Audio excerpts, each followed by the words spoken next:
Hello friends, आज આપણે બનાવીશું ખારી બુંદીનો શાક।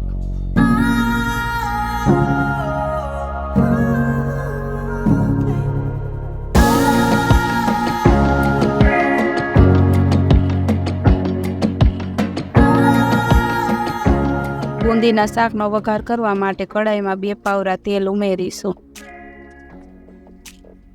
તેલ ગરમ થઈ જાય પછી તેમાં રાઈ ઉમેરીશું। પછી તેમાં થોડુંક જીરું એડ કરીશું। પછી તેમાં થોડીક હિંગ ઉમેરીશું।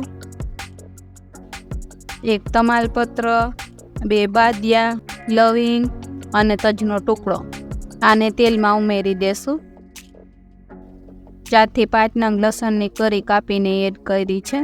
પછી તેમાં લીમડાના પાન, કાપેલા લીલા મરચાં એડ કરીશું।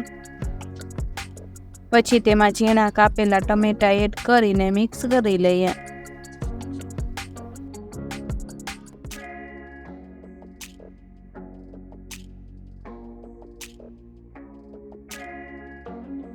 ટમેટા સોફ્ટ થઈ જાય પછી તેમાં થોડી હળદર, તેમાં થોડો ગરમ મસાલો, અડધી ચમચી ધાણા જીરું, સ્વાદ પ્રમાણે મીઠું એડ કરીને મિક્સ કરી લઈએ। મીઠું આમાં ફ્રેશ ધ્યાન રાખીને જ ઉમેરવાનું, કેમ કે આગળ આપણે આ શાકમાં ખારી બુંદીનો જ્યુસ કરવાના છીએ। બધું સારી રીતના મિક્સ કરી લઈએ।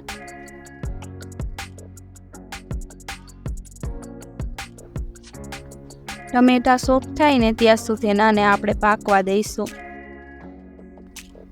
પછી તેમાં 1 ચમચી લસણવાળું મરચું ઉમેરીશું। બધું સારી રીતના મિક્સ કરી લઈએ।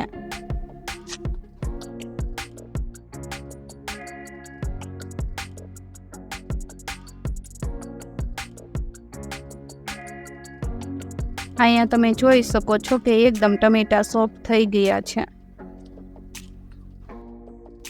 પછી તેમાં 2 ગ્લાસ પાણી ઉમેરીને મિક્સ કરી લઈએ।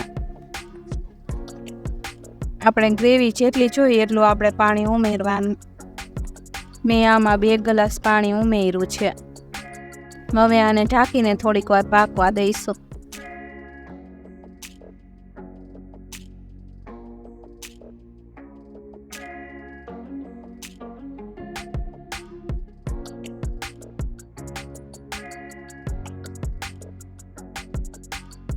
આ રસો હવે પાકી ગયો છે। હવે આમાં અડધો વાટકો ખારી બુંદી એડ કરી દઈએ।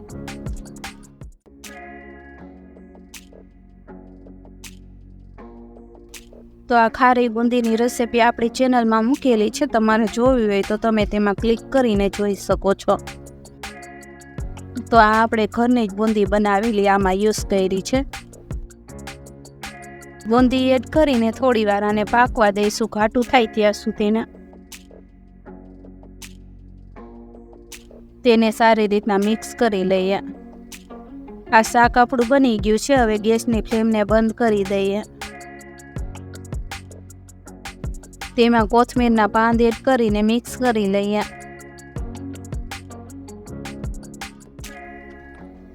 હવે આને આપણે નીચે ઉતારી લઈએ। તો તૈયાર છે આપણું ખારી બુંદીનો શાક। તમને આ ખારી બુંદીના શાકની રેસીપી કેવી લાગી કમેન્ટ કરીને જરૂર જણાવજો। જો રેસીપી સારી લાગી હોય તો વિડીયોને લાઈક કરજો અને વધારેમાં વધારે શેર કરજો અને ચેનલને સબસ્ક્રાઈબ કરીને બેલ આઇકનનું બટન દબાવી દેજો। ફરી મળીએ એક નવા વિડીયો સાથે। Thank you for watching.